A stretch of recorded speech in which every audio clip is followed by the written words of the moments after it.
ఏ యోగ్యత లేని నన్ను నీవు ప్రేమించినావు దేవా, ఏ అర్హత లేని నన్ను నీవు రక్షించినావు ప్రభువా.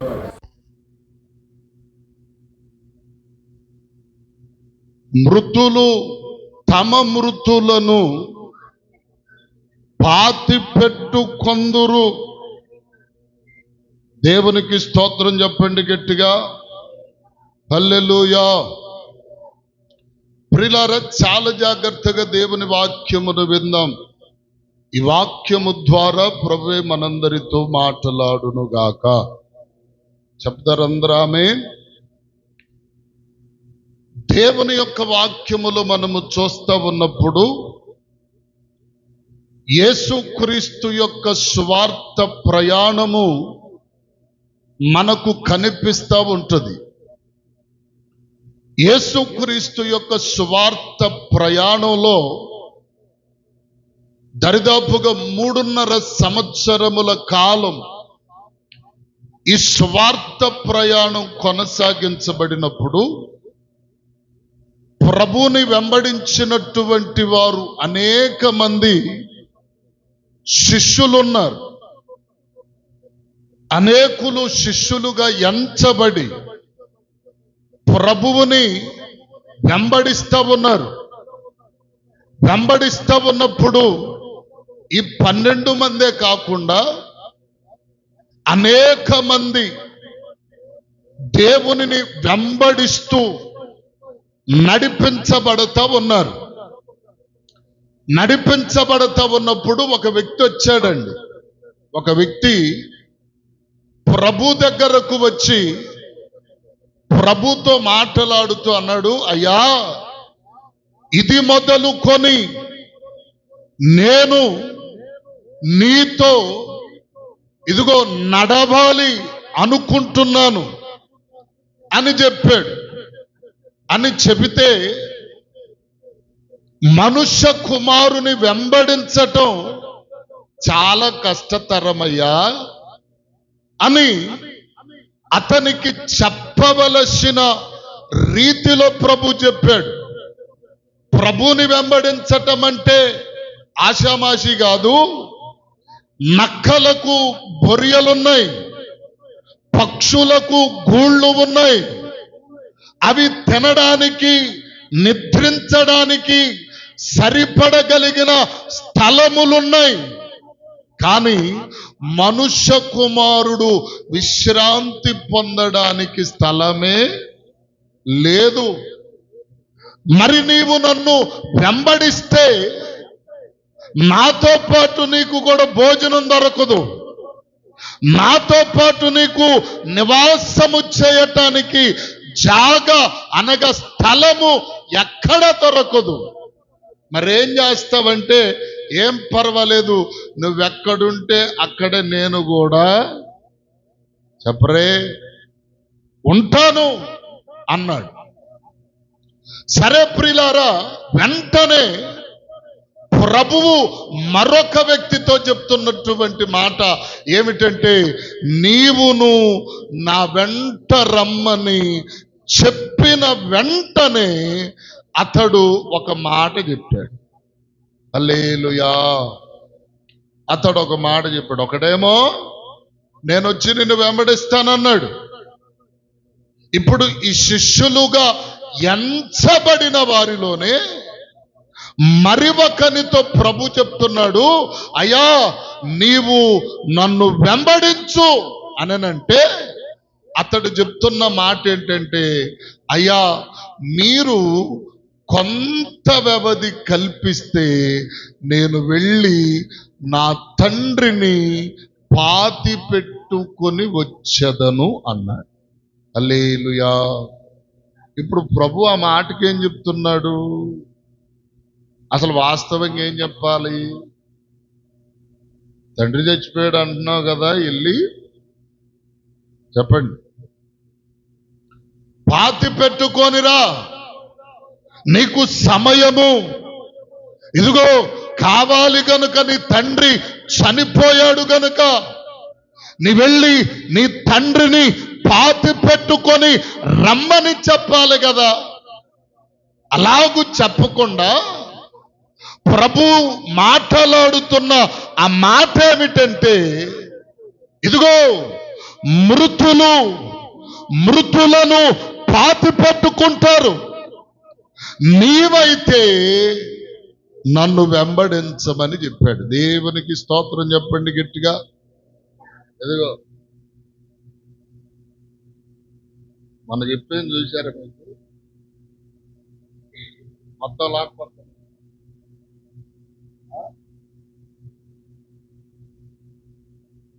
నిద్రలో లేక ఎక్కడెక్కడ రాత్రి మట్టి మామూలుగా లేదు, ఒళ్ళంతా ఎక్కడెక్కడ కొట్టుకొస్తుంది.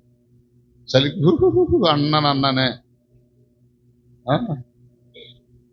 ఎంతటి గనుడైనా దేవునికి స్తోత్రం. ఏమండి గమనించండి.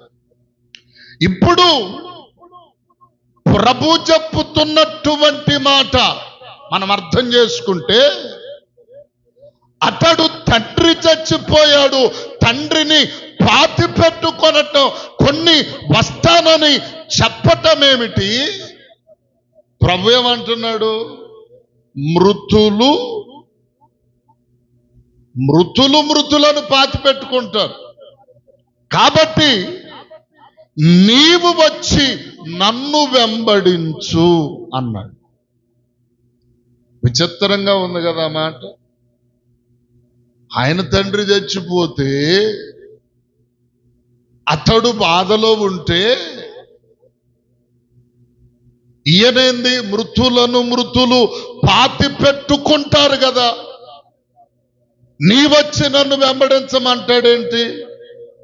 అంతేనా? నేను కూడా ఇప్పుడు ఏదన్నా ఎవరికన్నా బలహీనత ఉన్నా, ఏ బలహీనత ఎట్టున్నా మీరు ముందు ప్రార్థనకు రండి, నీకేం నొప్పా బాధ అనేవాళ్ళు లేరా? చెప్పరే. బహు సురుకుగా మాట్లాడగలరు, అవునా? బహు చురుకుగా చెప్పరే. చంటమ్మ గారు అయితే మీరు అట్ట అనొచ్చా అంటది. పాస్టర్ గారు మీరు అట్ట అనొచ్చా?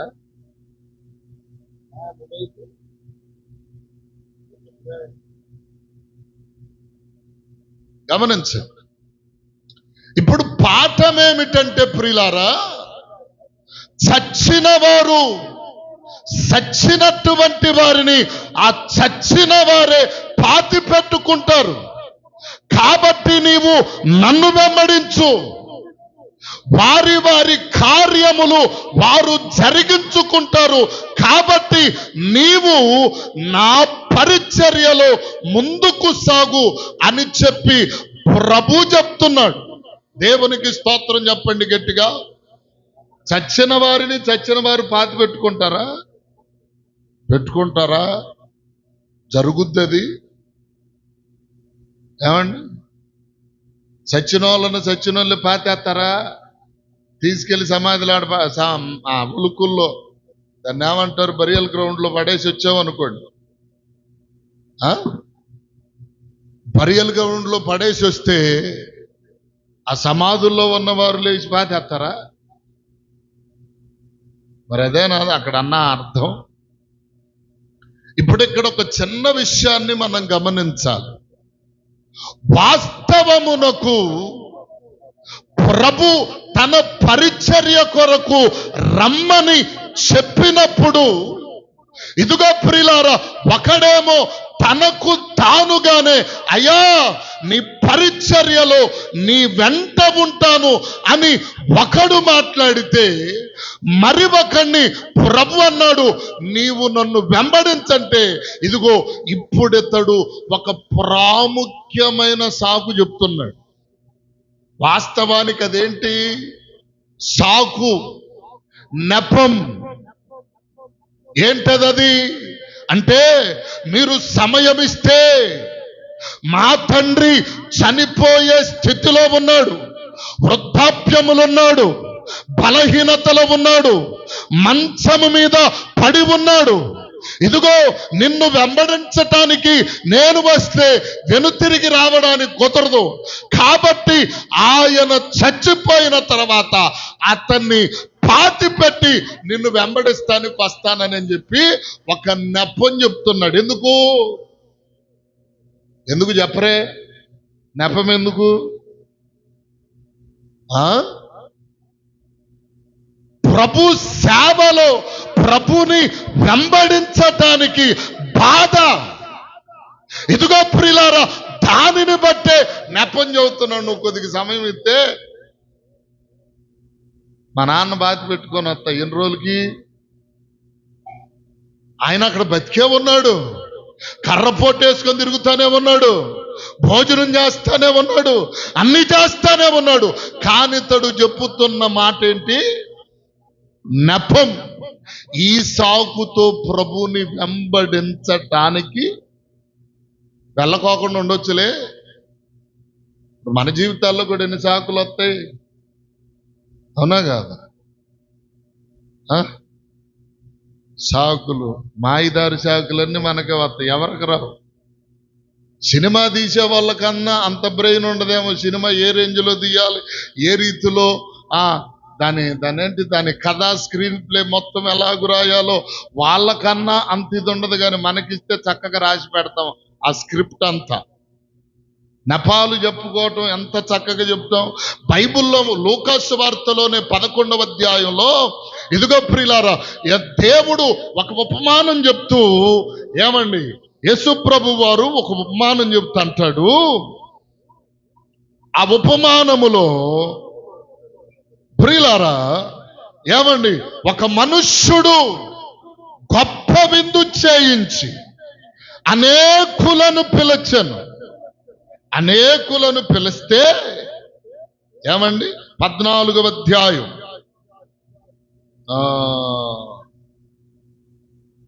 16 నుండి చూస్తే మనకు కనపడుతుంది. గమనించండి, వినండి. మీరు చదవనవసరం లేదు, నేను సింపుల్గా చెప్పుకొని వెళ్తాను. గొప్ప విందు చేయించి అనేకులను పిలిచి ఆ కబురంతా చెప్పుకొచ్చాడు. రేపు భోజనాలు కదా, అందరయ్యా రండి అని చెప్పాడు. చెబితే సరేలే అన్నారు. ఉదయమున భోజనములన్నీ సిద్ధపరచబడ్డాయి, భోజనానికంట రండయ్యా అని అందరి దగ్గరకు వెళ్ళాడు. భోజనమునకు పిలిచిన వారందరి దగ్గరకు చెప్పరే వెళ్ళారు.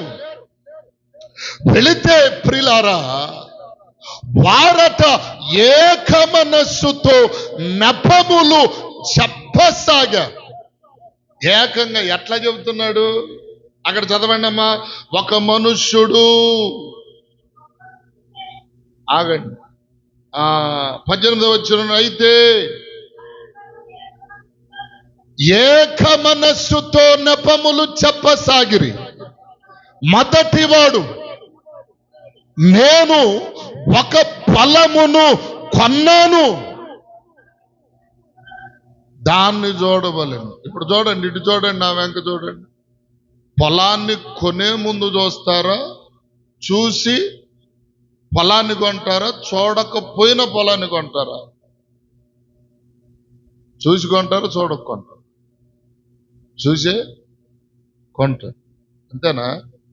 తర్వాత ఇంకొకటి చదువు.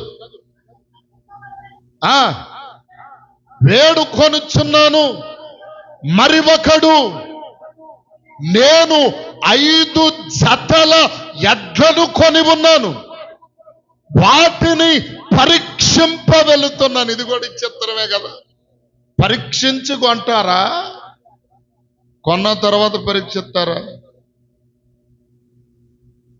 ఎవడో ఆ మధ్యకాలంలో ఒక సామెత చెప్పారు. ఏంటంటే, ఒక బర్రె గేదెను బేదనం చేస్తానికని వచ్చారంట. వచ్చే నేలల్లో కొమ్ములు మాత్రం కనపడుతున్నాయి అంటది. తలకాయ కూడా చెప్పరే, తలకాయ కూడా నేలల్లో ముంచింది గేదె. ఆ బర్రిగొడ్డు తలకాయ కూడా నేలల్లో ముంచేసింది. బేరం చేయాలంటే ఏం చేయాలి? మీరేం చేస్తారు? అది సూడిదేనా? ఎన్ని నెలలు? సరే, తొలిచూరు పడ్డేనా? ఇవన్నీ ఆరాలు తెస్తాం కదా, దేవుని స్తోత్రం. అవసరమైతే పాడిదనుకోండి, ఎన్ని లీటర్ల పాలు ఇస్తుందో కూడా శుభ్రంగా పాలు పిండుకొని మన చేతులతో పిండుకొని ఇంకొకటి దాంట్లో కూడా పగిలే దాఖలాలు, రొమ్ములు పిసికేటప్పుడు, పాలు పితికేటప్పుడు ఆ రొమ్ములు పగిలిపోయి ఉంటాయేమో, పగిలే గుణం ఉంటుందేమో, నానా రకాలైన లాలు తెస్తాం దాని మీద కదా. కుడితి బాగా తాగిద్దా, గడ్డి బాగా మేసిద్దా, ఎన్ని ఆరాలు తెస్తాం కదా. అయితే ఇప్పుడు ఆ కొమ్ములు వరకే కనపడుతున్నాయి. కొనేవాడు వచ్చాడు, అమ్మేవాడు బేరం చెప్తున్నాడు, అట్ట ఎదుగదుగా కొమ్ములు కనపడుతున్నాయి చూడావు, అదే గేద. ఒరే బాబా గేదెను చూపిరంటే కాదు ఆ కొమ్ములు చూడు ముందో. నువ్వు కొమ్ములు చూసి బేరం చేస్తే గేదెను బయటికి ఎక్కేస్తా అంటే ఎట్టుంది వ్యవస్థ? ఏమండి గమనించండి, గేదె కొమ్ములు చూపించి బేరం చేసినట్టుగా ఇప్పుడు ఇదిగో ఈ వ్యక్తి చెప్తున్నటువంటి మాట ఏమిటంటే, అయ్యా నేను 5 జతల ఎడ్లను కొన్నాను, వాటిని పరీక్షింపవెళ్ళాలి. పరీక్షించి కదా కొనుగోలు చేయాలి. పరీక్షించిన వాడు కొనుగోలు చేస్తాడు. కొనుగోలు చేసి పరీక్షించేటువంటి అంతటి ఇంగితము లేని వాళ్ళు చాలా మంది ఉన్నారు అనుకుంటున్నారు. ఈ లోకంలో ఎవరు అట్లాంటి వాళ్ళు లేరు. ఇదేంటంటే నెపము, సాకు. మనం కూడా అప్పుడప్పుడు చెబుతాం కదా, ఒళ్ళు నొప్పులను, ఆ నొప్పులను, ఈ నొప్పులను, కుదరలేదనో పనులు, ప్రభావాలు, ఇవన్నీ సాకులు. రావాలన్న ఉద్దేశం అనేటువంటిది ఉంటే చెప్పరే అవండి. రావాలన్న ఉద్దేశం అంటే ఏం చేస్తాం? ఖచ్చితంగా ఏంది ఎవరు మాట్లాడలేదు.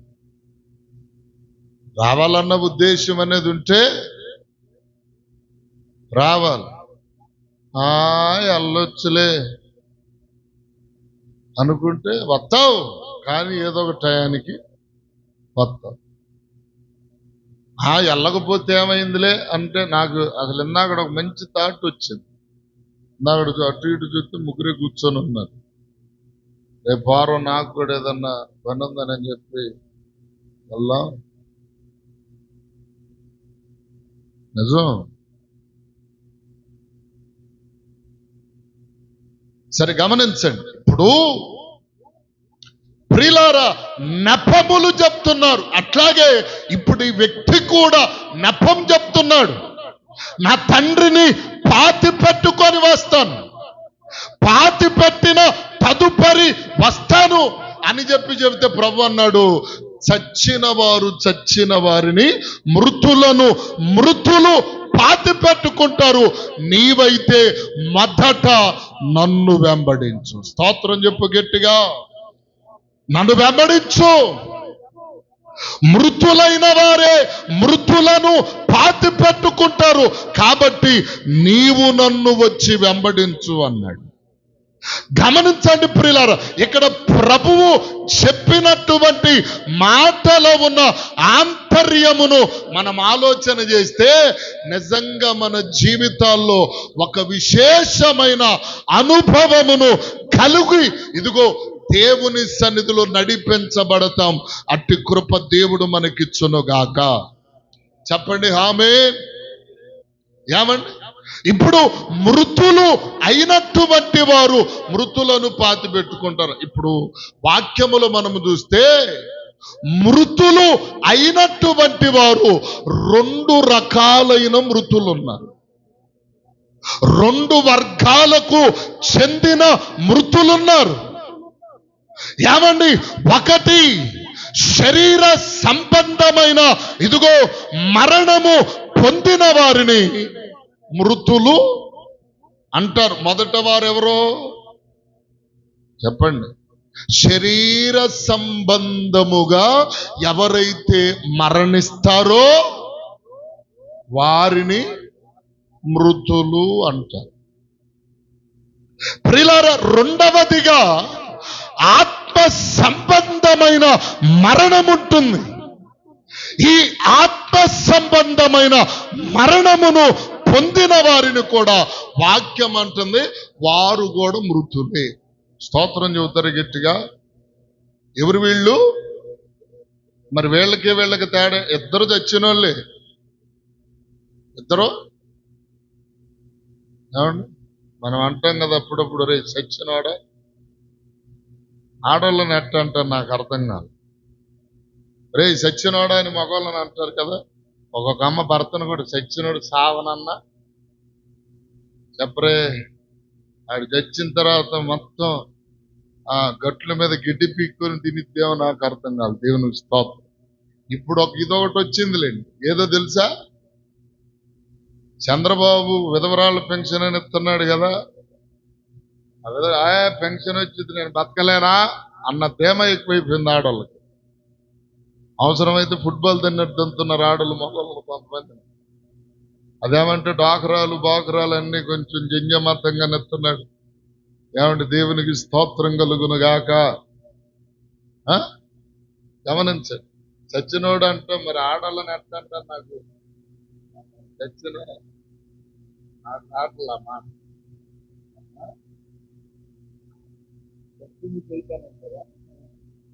సరే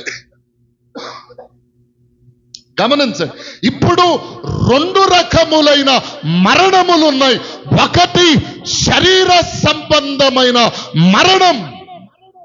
ఇది ప్రతి మనిషి జీవితమును ఇదిగో ప్రియులారా ఏలుబడి చేసేది. ప్రతి మనిషి జీవితం మీద ఏలుబడి చేస్తుంది, పెత్తనం చేస్తుంది, చలాయిస్తుంది. ఈ మరణము పేరే శరీర సంబంధమైన మరణం. అది ఎప్పుడు వస్తుందో, ఎలా వస్తుందో, ఏ టైములో వస్తుందో, ఏ సందర్భమును బట్టి వస్తుందో కూడా తెలియదు. ఒక్కొక్కరు నవ్వుతూనే ఉంటారు, నవ్వుతూ చచ్చిపోయే వాళ్ళు ఉన్నారు. మన ఈ మధ్యకాలంలో 2 సేవకులు చచ్చిపోయారు. స్టేజ్ మీద పాట పాడుతానున్నాడు, దేవునికి స్తోత్రం, అట్టా వెనకబడి చచ్చిపోయాడు ఒక పాస్టర్ గారు. ఇంకొక ఆయన వాక్యం చెప్తూ అలాగే పడి చచ్చిపోయాడు. ఎట్టొస్తుందో చెప్పరే. ఈ శరీర మరణం ఎలా వస్తుంది తెలుసుకుంటే భలే ఉంటుంది కదా. ఫలాని రోజుకు చచ్చిపోతాం అనుకున్నాం అనుకో, ఏం చేస్తాం? అసలు అది లేకే ఇప్పుడు మనుషుడు ఏం చేస్తున్నాడంటే ఊరేగుతున్నాడు. గర్వమైన మనస్సు చేత ఊరేగుతూ ఉన్నాడా, ఏముందిలే అన్నట్టు. మరణం హఠాత్తుగా మనల్ని తాకితే ఎలా ఉంటుంది అనేది బైబిల్లో భక్తుడు చెప్తాడు. ఒక మాట భక్తుడు ఏమంటాడంటే, దావీదు, అయ్యా నా దినముల పరిమాణము ఎంతైనదో నాకు తెలుపు.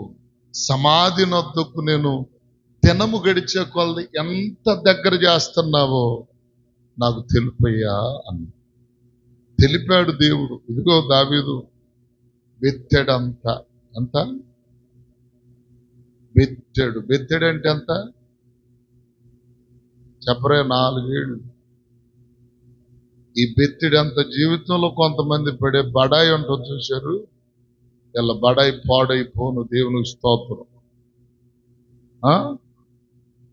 ఉన్నది బెత్తిలు ఎంత బడాయి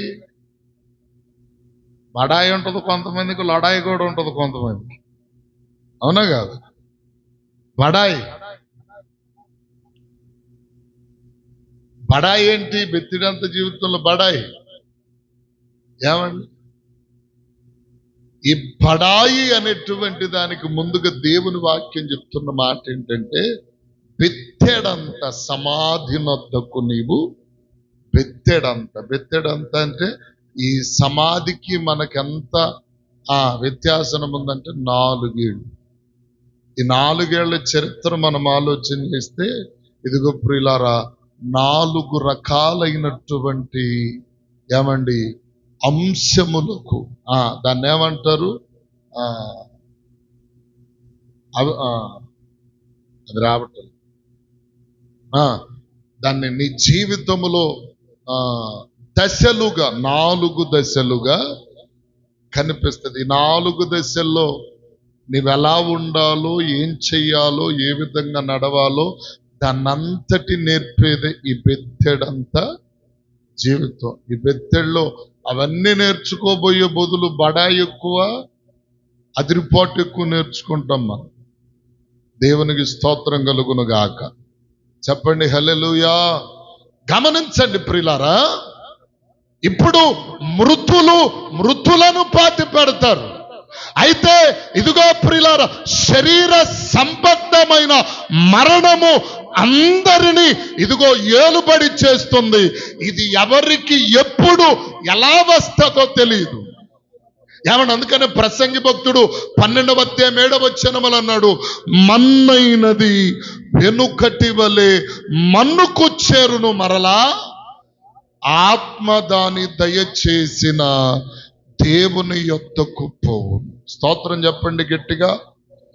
దేవుడు మనిషిని మన్నుతో సృజించి తన స్వహస్తములతో తయారు చేసి నాసిక రంధ్రములో జీవ వాయువును ఊది జీవించు ఆత్మగా నరుని చేశాడు.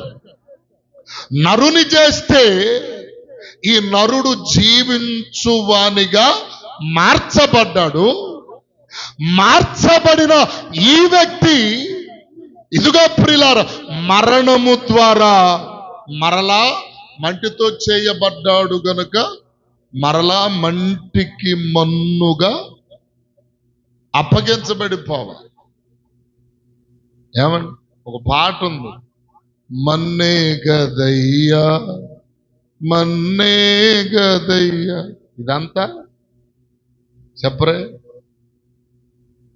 ఏమంటే శుభ్రంగా ఈరోజు శుభ్రంగా ఒక 10 బకెట్లు నీళ్ళు తెచ్చుకొని మంచి సంతూరు మైసూరి శాండిల్లో ఏదో ఒకటి మంచిగా దేవునికి స్తోత్రం, మంచి సోపు తెచ్చుకొని ఖరీదైన సోపు ఆ 10 బకెట్ల నీళ్ళతో ఒక సబ్బాన్ని తరిగిపోయేదాకా మన శరీరాన్ని తోమి ఏమండి శుభ్రంగా వేసుకుని కూర్చున్నాం అనుకోండి, తెల్లారిలేక మట్టి వస్తుందా లేదా?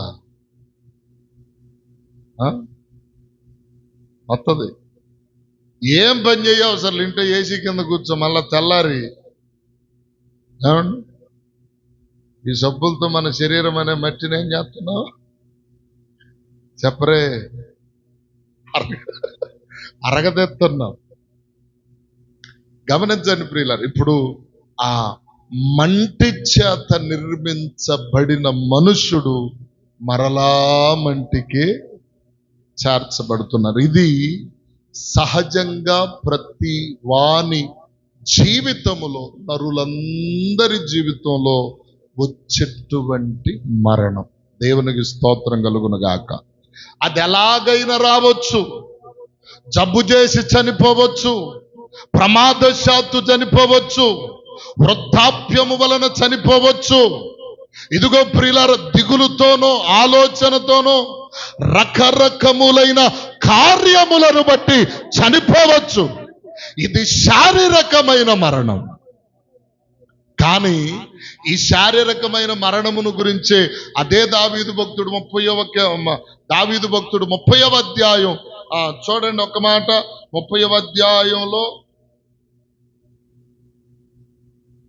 30వ అధ్యాయం దయచేసి 9వ చరణం కీర్తన. మన్ను నిన్ను స్తుతించునా, నీ సత్యమును గురించి అది వివరించును. చాలు. మన్ను ఏం చేయదు? మన్ను దేవుని మహిమ పరిచిద్దా? చచ్చిపోయిన వాడు దేవుని వెంబడించలేడు. దేవుని యొక్క కార్యములలో పాలు పొందలేడు. అందుకనే ప్రసంగి భక్తుడు అంటాడు, ఇక మీదట వారన్నటికి ఈ భూమి మీద వారికి ఎప్పటికీ వంతే లేదు. చచ్చిపోయిన వాళ్ళకి మాట కూడా చదవండి. ప్రసంగి పుస్తకం 5వ అధ్యాయం 9వ అధ్యాయం 5వ వచనం, బ్రతికి ఉండువారు తాము చత్తురని ఎరుగుదురు గాని చచ్చిన వారు ఏమీ ఎరుగరు. వారి పేరు మరోబడి ఉన్నది, వారికి ఏ లాభం లేదు. వారు ప్రేమింపరు, పగబెట్టుకొనరు, అసూయపడరు.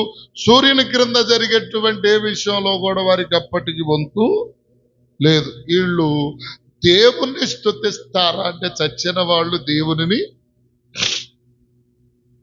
మన్నుగా ఉన్నటువంటి మనము ఎప్పుడైతే శరీర మరణమును పొందుతామో అప్పటి నుండి మన జీవితములో భూమి మీద జరిగే ఏ కార్యక్రమములలో ఎప్పటికీ వంతులేనే లేదు. మన్ను ఎప్పటికీ దేవునిని స్తుతించలేదు. మన్ను ఎప్పటికీ దేవునిని స్తుతించలేదు. ఎందుకని చచ్చిపోయిన వాళ్ళు ఎవ్వరు దేవునిని స్తుతించడానికి అర్హులు గారు. ఎందుకంటే వారు చచ్చిపోయి ఉన్నాడు, చచ్చిపోయాడు. చచ్చిపోయిన వాడు దేవుని స్తుతిస్తాడంటే స్తుతించడు కదా. దానినే శరీర మరణము అన్నాడు. మరి రెండవదిగా ఆత్మీయమైన మరణం. ఈ మరణం చాలా ఇంపార్టెంట్. శరీర సంబంధమైన మరణం పిల్లలకి, పెద్దలకి, మంచోళ్ళకి, చెడ్డోళ్ళకి, పనికి మాలిన వాళ్ళకి అందరికి వచ్చేది ఇది. ఎప్పటికైనా ఏదో ఒక రోజుకి మరణము మనలను పిలువక మానదు. ఖచ్చితంగా వెళ్ళిపోవాలి. సొగసైన సుందరమైన మేడలు కట్టుకొని అందులో మంచి మంచి వస్త్రాలు, నగలు, నట్ర అలంకరించుకొని ఏమండి పట్టు పరుపులు పైన పురిలినా ఏదో ఒక రోజుకి పరదేశులము ప్రియులారా మన పురమిది కాదెప్పుడు, నిజముగా పురమిది కాదెప్పుడు. మేడలు మీద్యలు మేలగు సరకులు, మేడలు మీద్యలు మేలగు సరకులు పాడై కనబడవే, నిజముగా పాడై కనబడవే. ఎట్లు వచ్చితిమి ఈ లోకమునకు అట్టే ఎల్లవల. ఎట్టొచ్చా? నగలో నా ట్రైన్ తీసుకొని రాలేదుగా. మేళ్ళ మీద వచ్చేటప్పుడు ఈ చేత్తో ఒక సంచి, ఆ చేత్తో ఒక సంచి, ఊరికి వెళ్ళేటప్పుడు ఈ సంచిలోనే బంగారం నగలన్నీ పెట్టుకొని ఈ సంచిలోనే విల్లు మొత్తం అవి పెట్టుకొని రాలేదు కదా. ఎట్ట వచ్చాం అట్ట ఖచ్చితంగా వెళ్ళాల్సిందే. దేవునికి స్తోత్రం కలుగును గాక. గమనించండి, ఇప్పుడు రెండవదిగా ఆత్మీయమైన మరణం. ఆత్మీయమైన, ఇక్కడ దీనిలోనే ఈ విషయములోనే ప్రభు మాట్లాడుతున్నాడు. అయ్యా నీవు నన్ను వెంబడించు. మృతులను పాతి పెట్టుకుంటారు. నీవైతే నీవు చేయవలసినది ఏదైతే ఉన్నదో అది నన్ను వెంబడించుట తప్ప ఇదిగో ఇంకొకటి లేనే లేదు. ఇప్పుడు ఏమండి, ఆత్మ సంబంధిగా చచ్చిన వాడు వానిని కూడా మృతుడే అంటున్న వాక్యం. ప్రకటన గ్రంథం 3వ అధ్యాయం 1వ చరణములో అంటాడు, జీవించుచున్నావన్న పేరైతే ఉన్నది కానీ నీవు చచ్చిన వాడవే. ఏమండి, జీవించి ఉన్నాను అనుకుంటున్నావు, బ్రతికి ఉన్నాను అని చెప్పి ఆలోచన చేస్తున్నావు, కానీ నీకు తెలియటల్లా. ఏంటదని? నేను చచ్చిపోయి ఉన్న నెల శారీరకమైన మరణం నిన్ను తాకల, ఆత్మ సంబంధమైన మరణం నీ జీవితమును ఏలుబడి చేస్తుంది. ఎలాగో తెలుసా? చచ్చినోడు దేవునిని, చెప్పండి, చచ్చిపోయినోడు ఇప్పుడు నేను బతుకున్నా, దేవుని ప్రార్థనలున్నా, దేవుని పరిచర్య చేస్తున్నా, క్రమముగా దేవుని సన్నిధిని నిలబడుతున్నా. ఏమండి, ఎక్కడ ప్రార్థన ఉందంటే అక్కడికి వెళ్తున్నా, బతుకున్నాను కాబట్టి. రేపో ఎల్లుండో 1 సంవత్సరానికి 10 సంవత్సరాలకు మరణం వచ్చిందనుకో, ఆ చర్చి ఎదురు పెడతారు ఒక బాక్సులు పెట్టి, దేవునికి స్తోత్రం. ఎవరన్నా మా పాస్టర్ గారు అని చెప్పి ఏడిచే వాళ్ళు ఉంటే పెడతారు, అంతేనా? అమ్మా చచ్చా కాదా?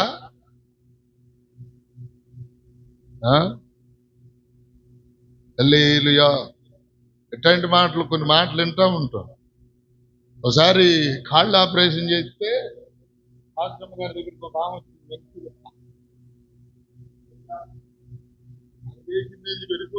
Operation, varicose veins operation. కొంతమందికి మాట్లాడతాం కూడా చెప్పరే, ఎద్దుళ్ళు ఎదుగుతారు, ఊరి మీదకి వదిలిన గ్యాందొన్నెలు ఎదుగుతారు, కానీ మాట ఏం మాట్లాడాలో, ఎప్పుడేం మాట్లాడాలో, ఏమండి, భూమి పుట్టిన వయసు ఉంటుంది కొంతమందికి, దేవునికి స్తోత్రం. ఏం మాట్లాడాలో, ఎప్పుడు మాట్లాడాలి, ఎక్కడ మాట్లాడాలి, ఎలా మాట్లాడాలో కూడా తెలియదు.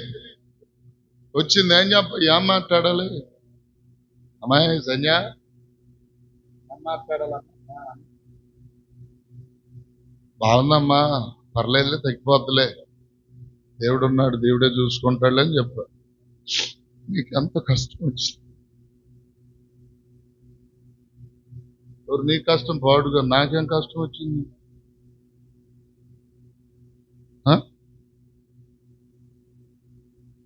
చిన్న వయసులో నీకు ఎంత కష్టం వచ్చింది అంటే, ఆ ఉద్దేశం ఎక్కడికి వేసింది అనుకున్నా, చాలా రకాలుగా ఇక్కడ చెప్పకూడదు కానీ ప్రియులారా, నానా రకాలైన పరిస్థితులు తెలిపింది.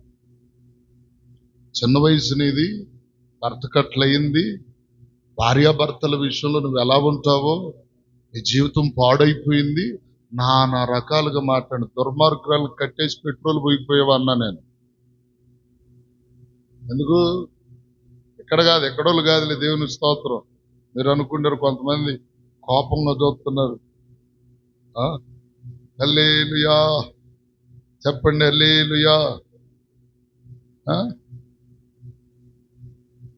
ప్రియులారు, ఇప్పుడు బ్రతికి ఉన్నాను కనుక దేవుని పని చేస్తున్నాను.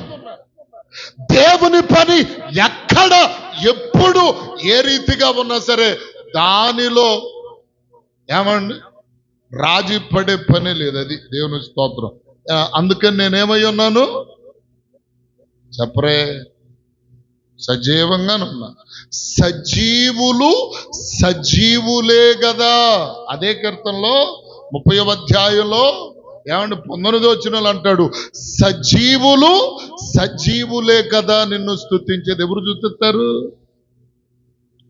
ఇప్పుడు ఆత్మీయ మరణమైనటువంటి వారున్నారు కొంతమంది, ఆత్మీయముగా మృతులైన వారున్నారు కొంతమంది. వారి లక్షణము ఏమిటో ప్రభు చెప్తున్నాడు. ఈ ఆత్మీయ మృతి పొందిన వాళ్ళు ఉంటారే, ఏమంటే వాళ్ళు బతికే ఉంటారు, శారీరకంగా బ్రతికుంటారు, ఆత్మీయముగా చచ్చి పోతారు. ఎందుకు? ఆత్మీయ విలువలు తెలిస్తే కదా. ఆత్మీయమైనటువంటి నైతిక విలువలు తెలిసి చేస్తే వాడు నిజముగా సజీవునిగానే చెప్పరే. ఇప్పుడెవరైనా చచ్చిపోయినప్పుడు బాధ, విధానం, పరిస్థితులు వేరువేరుగా ఉంటాయి కాబట్టి కొంత లోకరీత దానిని గురించి కూడా దేవుని వాక్యం చక్కగా వివరించింది కనుక, ఏమంటే నవ్వుచున్న వారి ఇంటికి పోవుట కంటే దుఃఖించుచు ప్రలాపించుచున్న వారి ఇంటికి వెళ్ళుట మేలు. అన్నిటికీ వాక్యాధారాలు ఉన్నాయి. ఇప్పుడైతే నేను అంటాను, యేసుప్రభు చెప్తున్నాడు, ఇదిగో మృతులను పారవేసుకుంటారంటే అక్కడ ఏంటంటే ఆత్మీయంగా ఎవరైతే చచ్చారో వాళ్ళు ఏం చేస్తారంటే వారి కల్లా ఆత్మ సంబంధమైన కార్యాల మీద ఇంట్రెస్ట్ ఉండదు.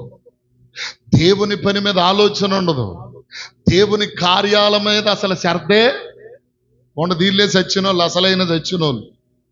అర్థం కాలే? దేవుని పని అంటే ఎరాయం పట్లాడేటువంటి ఆలోచన ఉండదు. శరీర సంబంధమైన కార్యాలు చూడండి, ఇకిలిచ్చుకుంటా, పొల్లు బయటేసుకుంటా, ప్రియులార దేవునికి స్తోత్రం కలుగు, ఎంత శ్రద్ధగా ప్రయాసపడతారు. వీళ్ళే ఆత్మీయముగా, చెప్పండి, చెప్పరేమండి అమ్మా, చచ్చిపోయిన వాళ్ళు. దేవుని పని అంటే శ్రద్ధ లేక, దేవుని కార్యాలంటే ఆసక్తి లేక, దేవుని పనిలో నిమగ్నం అవ్వకుండా, ఇదిగో ప్రియులారా, ఎప్పుడు చూసినా, ఏ సమయములో చూసినా శరీర సంబంధమైన కార్యాల కొరకు ప్రాకులాడే వారిని దేవుని వాక్యం అంటుంది వారు చచ్చిన వారు, వారు మృతులు. కాబట్టి వారు శరీర సంబంధమైన కార్యాలలో పాలు పొందుతారు. అయ్యా, నువ్వు కూడా చచ్చినోడివైతే నువ్వు కూడా మీ నాన్న వెళ్ళి పాతేసుకో, బ్రతికి ఉన్నవాడవైతే నన్ను వెంబడించు అన్నాడు. స్తోత్రం చెప్పండి గట్టిగా. ఈరోజు అదే ప్రశ్న ప్రభు నిన్ను అడుగుతున్నాడు. నువ్వు చచ్చి ఉన్నావా, బ్రతికే ఉన్నావా, జీవించి ఉన్నావా, చెప్పరే, మృతి పొంది ఉన్నావా? ఏమండి చెప్పండి, జీవించున్నారా, చనిపోయి ఉన్నారా అంటే చాలా మంది ఆత్మీయంగా చచ్చే ఉన్నారు. దేవుని పని అంటే శ్రద్ధ లేదు, దేవుని కార్యాలంటే ఇంట్రెస్ట్ లేదు, సమయాభావాన్ని పాటించక, దైవ కార్యక్రమములు సరిగ్గా పాలు పొందక, ఇవన్నీ చేసేవారిని ఏమన్నాడంటే వాళ్ళు మృతులయ్యా. వాళ్ళు ఏం చేస్తారంటే సంపాదన మీద, భౌతికమైనటువంటి కార్యాల మీద, వారి జీవితంలో కలిగి ఉండవలసినది ఏదో, ఏమండి, భూలోక సంబంధమైన వాటి మీదే. చెప్పరే, కనగాల్లో ఒక అబ్బాయి ఉన్నాడు, చక్కగా మంచిగా దూతాడు, మేసాలు చక్కగా పెడతాడు. సరే, ఒక సొక్కా వేస్తాడు, ఆ సొక్కా మీద ఇంకొక సొక్కా వేస్తాడు, ఆ సొక్కా మీద ఒక సలికోట్ లాంటిది వేస్తాడు, ముఖానికి పౌడర్ మొత్తం కొట్టుకుంటాడు, ఆడపిల్ల గాని కొట్టుకున్నట్టు. పెళ్లి కాలే ఇంకా వాడికి, నా మీద పెద్ద వయసు. వాళ్ళ నాన్న చాలా ఆస్తి సంపాదించాడంట. ఏమండి, వాడి పనల్లా ఏంటంటే కాలికి బూట్లు వేసుకుంటాడు, కనగాలంతా తిరుగుతుంటాడు, సోగ్గాడే చిన్ననైన అన్నట్టు. ఆడ ఆలోచన అంత ఎక్కడుంది? పెళ్లి మీద లేదు, సంపాదన మీద లేదు. ఎందుకంటే నాకు తెలియక అసలు ఏంటి వీడు పిచ్చోడా లేకపోతే ఏంటని ఒక ఆయన అడిగితే, వాడికి బోళ్ళు ఆస్తుందయ్యా, పెళ్లి కాలేదు, ఆస్తిని ఎలా అనుభవిస్తున్నాడంటే అట్ట తెక్కలోళ్ళలాగా డ్రెస్సులు వేసేసుకొని, పొద్దుగూకులు బూట్లు వేసుకొని, పౌడర్ ముఖానికి శుభ్రంగా కొట్టుకుంటాడు. నిజంగా ఇప్పుడు ఫోటో తీసుకొచ్చి చూపిస్తా మీకు. చక్కనోడు, అందగాడే, పొద్దుగూకులు. నాకు చూసేలేక ఏందో తేడాగా ఉన్నాడు అనుకున్నా నేను. అందుకని అడిగితే ఆయన చెప్తున్నాడు, ఆస్తుంది, అయినా పిల్లనిచ్చేవాళ్ళు కూడా లేరే, కాడికి వయసు అంతా దరిదాపు 50 సంవత్సరాలు వచ్చింది. చక్కగా దూకుంటాడు, ప్రియులారా, ఈ సూట్ వేసుకుంటాడు. ఏమండి, ఇక అందరూ నన్ను చూస్తున్నారా లేదా అన్నట్టు ఇటు చూసుకుంటూ తిరుగుతాడు. హల్లెలూయా. వాడి పిచ్చది అంటే వాడికి లోక సంబంధమైన విషయంలో నేను బాగా ఉన్నానని దాని కొరకే బ్రతుకుతున్నాడు. ఏమండి, అట్లాగే ఇప్పుడు ఆత్మీయముగా చనిపోయిన వారు, దేవుని వాక్యం అంటుంది బ్రతికి ఉన్నాను, జీవించుచున్నానన్న పేరు ఉంది, కానీ నీవు చచ్చిపోయిన వ్యక్తిగా ఉన్నావు. ఎందుకు చచ్చిపోయా? ఆత్మీయమైన క్రియలలో నీవు ఇదిగో పాలు పొందలేక, క్రమ ఆరాధనలలో పాలు పొందలేక, దైవికమైన సన్నిధిని అనుభవించలేక ప్రతి విషయములో ఆత్మీయముగా చచ్చిపోయాం. ఈరోజు సరి అయిన ప్రార్థన ఉందా? ఇదిగో మన జీవితాలంటే లేదు. ప్రార్థనలో చచ్చిపోయాం. విశ్వాసం ఉందా? దేవుడు నా జీవితంలో ఏదైనా అన్ని నమ్మకంగా జరిగిస్తాడంటే విశ్వాసం కూడా లేదు. విశ్వాసంలో కూడా చచ్చిపోయాం. నిరీక్షణలో కూడా చచ్చాం. క్రైస్తవునికి ఉండాల్సినటువంటి ఏకైక నిరీక్షణ ఏంటి? ఏకైక నిరీక్షణ ఏంటి? ఏంటదమ్మా?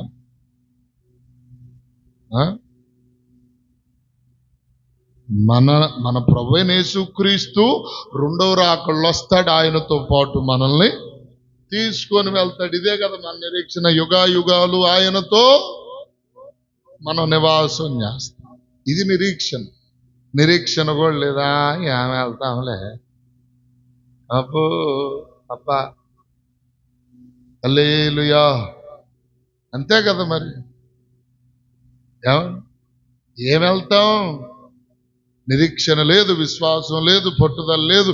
ఆత్మీయములో ఉండవలసిన ప్రతి విధమైన వైరాగ్యం మనలో ఏమైపోయింది? చచ్చిపోయింది. ఇక్కడ ప్రార్థన జరుగుతుంటే మనకి ఏదన్నా పనులు పలహారాలు ఉంటే ఆ పనుల్లో నిమగ్నం అవుతాం. వీళ్ళే ఆత్మీయంగా చచ్చిన వాళ్ళు. అర్థం కాల? ఆత్మీయంగా ఇప్పుడు వీళ్ళందరూ ఏం చేస్తారు? శరీర సంబంధులు. రోమపత్రికలు మనం చూడగలిగితే శరీరానుసారులు శరీర విషయముల మీద మనసుంతురు. చూడండి, అధ్యాయం 8వ అధ్యాయం 5వ వచనం చదువు. శరీరానుసారులు శరీర విషయముల మీద. ఏ విషయముల మీద అంట? తిన్నావా? ఏమండి శుభ్రంగా ఉన్నావా? టిఫిన్లు చేశారా?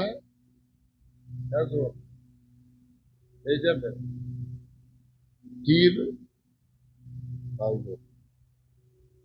కాసేపు ఆగితే అన్నం కూడా తింటాం. ఇది శరీరం కావాలి. కాకపోతే అట్ట నువ్వు తినవా ఏంటో అంటాను. నేను కూడా తిన్నా. చూడండి, ఇప్పుడు శరీరానుసారులు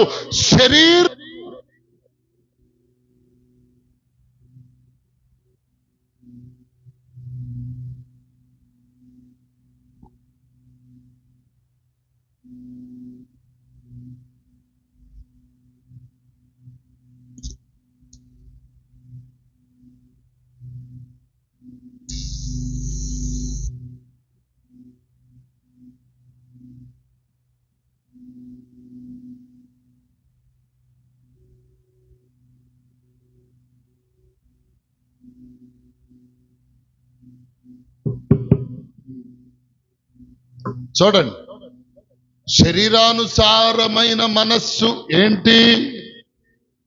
ఉదయమున లేచి వాక్యం అంటుంది, ప్రభువైన క్రీస్తు వారంటారు, ఏమి తిందుమో, ఏమి తాగుదుమో, ఏమి ధరించుకుందుమో అని దేహమును గురించి ఎవరైతే ఆలోచన కలిగి ఉంటాడో వాడు చెప్పండి, శరీర సంబంధి. మరి ఆత్మ సంబంధం ఏమిటో? ఆత్మ విషయముల మీద అంటే ఎప్పుడెప్పుడు ప్రార్థన చేద్దామా, ఎప్పుడెప్పుడు పడుకుందామా? అదేనమ్మా? చెప్పరే, ఎప్పుడెప్పుడు ప్రార్థన చేద్దామా? ప్రార్థన ఎప్పుడు స్టార్ట్ చేస్తాడో? ఇంకా ప్రార్థనలు గడపటానికి పాస్టర్ గారిని అడిగి ఇంకా కొంత సమయం ఏమండి, ఒక 10 నిమిషాలు ఎక్కువైతే చాలు, వెనకాల గడియారం వెంక చూసేవాళ్ళు బోల్డ్ మంది. హల్లెలూయా చెప్పండి, హల్లెలూయా. ఏమండి, గమనించండి బిడ్డలారా, ఇదిగో శరీరానుసారమైన మనస్సు మరణమును, ఆత్మానుసారమైన మనస్సు జీవమును పుట్టించును అంటారు. దేవునికి స్తోత్రం చెప్పండి, గట్టిగా చెప్పండి, హల్లెలూయా. ఏమండి? అందుకనే ఇప్పుడు మనం చచ్చిన వారమా బ్రతికిన వారం అంటే మనకు మనం టాలీ చేసుకుంటే అర్థమైపోతుంది. మనం బ్రతికున్న వాళ్ళమో చచ్చిన వాళ్ళమో. మృతులను ఏమండి పాతి పెట్టుకుంటా. మృతులైన వారు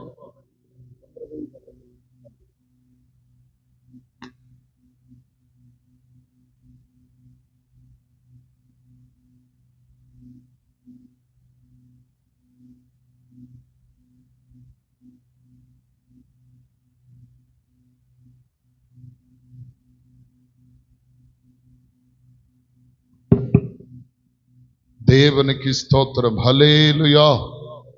ఏమండి మృతులను పాతి పెట్టుకుంటారంటే మృతులైన వారు ఆత్మ సంబంధ విషయములలో పాలు పొందరు.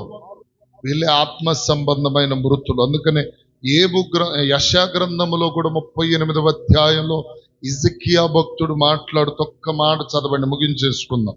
యెషయా గ్రంథము 38వ అధ్యాయం. ప్రియులారా దయచేసి 18-19 చరణాలు.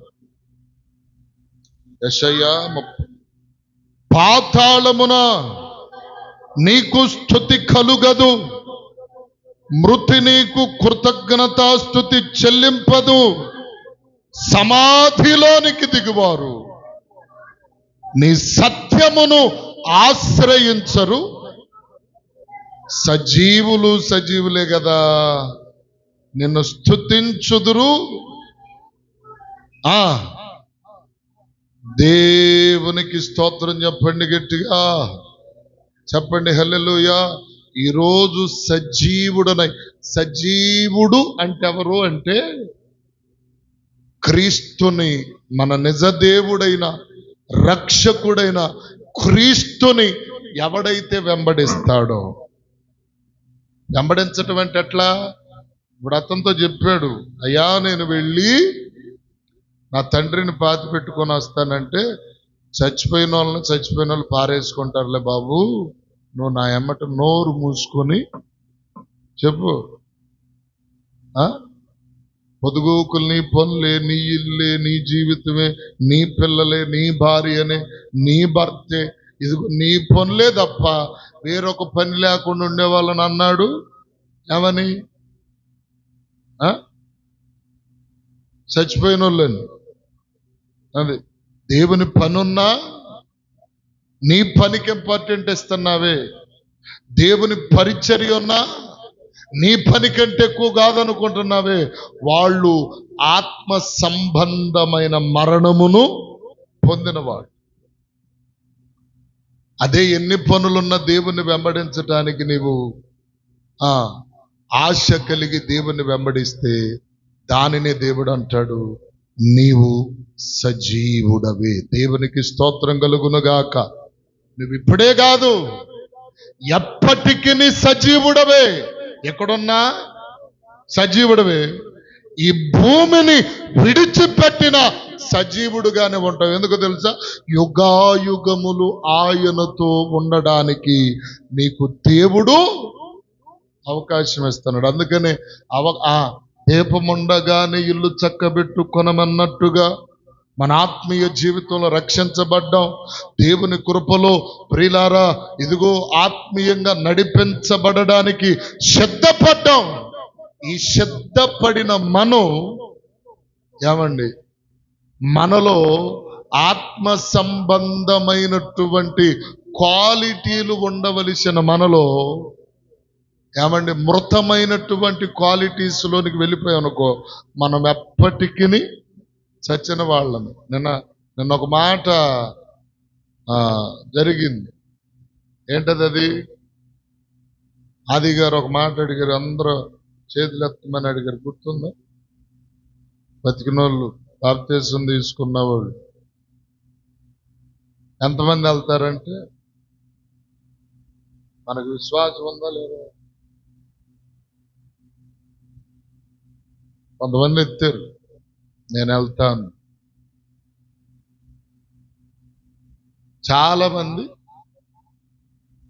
ఎత్తలేదు. కానీ కారణం ఏంటి?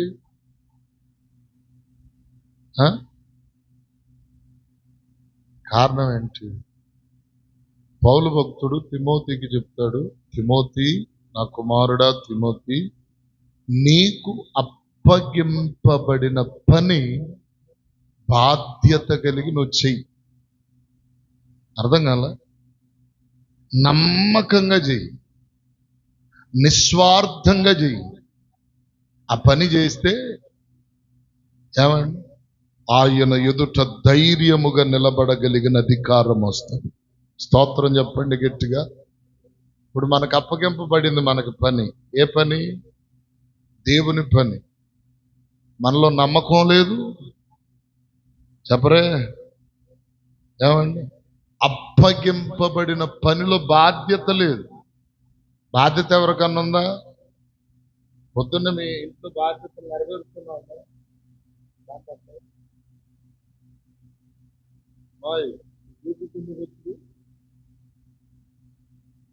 క్రమం తప్పకుండా లేదు మా అక్క. దేవుని స్తోత్రం. మొన్నటిదాకా ఆదివారాలు కూడా వెళ్ళింది. 9ంటికి సత్యాన బతికాన అన్నట్టు కొద్దిగా టైం అయిపోయింది దానికి. ఎక్కడికి వచ్చి నన్ను అక్కడ దాకా దింపిరావా. ఎంత బాధ్యత అంటే శరీర సంబంధమైన విషయాల్లో ఉంచిన బాధ్యత దేవుని విషయంలో ఎందుకు ఉంచలేకపోతున్నాం? బాధ్యత లేదు కదా. దీనిలో ఫెయిల్ అయినా లేదా?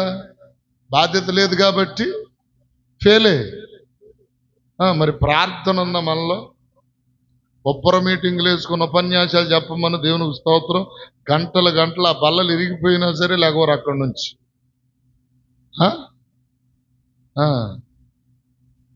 ప్రార్థన చేయమని 10 నిమిషాలు నోట్లో నుండి మాట్లాడి దేవునికి స్తోత్రం. ఏమండి, ప్రార్థనలో ఫెయిల్. ఇంకా ఏమండి, అప్పగింపబడిన దానిలో బాధ్యత లేదు, భారం అసలు లేదు. నువ్వు సరిగ్గా ఉంటే కదా నలుగురు రాబట్టబడేది. నీ ముఖమేమో ఎప్పుడు ప్రియులారా యాసిడ్ పోసిన కొబ్బరి చెట్టు ఎండిపోయినట్టు ఎండిపోవటమే కానీ నీలో కళ లేదు, పోషణ లేదు. నిన్ను చూసి ఏమత్తారు? అవునా కాదా అమ్మా?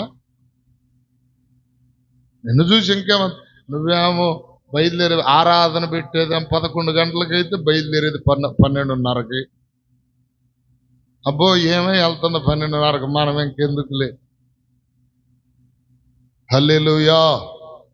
గమనించండి, ఆత్మీయముగా మనం బ్రతికి ఉంటే శరీర విషయముల మీద కాదు, ఆత్మ సంబంధమైన విషయముల మీద మనసుంచాలి.